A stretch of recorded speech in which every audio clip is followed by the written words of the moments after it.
Hello dear subscribers, today I'll tell you how you can fix your problem. So if just FaceTime not working on your iPhone, so how you can fix it. So first thing, just go to the settings. In the settings you need to find FaceTime, so just tap on it and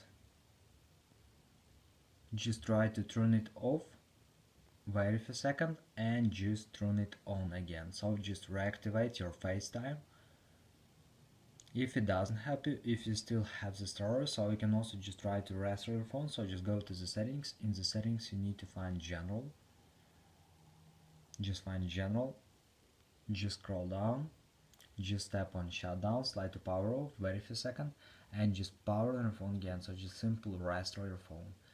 And if it doesn't help you, if you still have the error, so you can also just try to fix it in another way.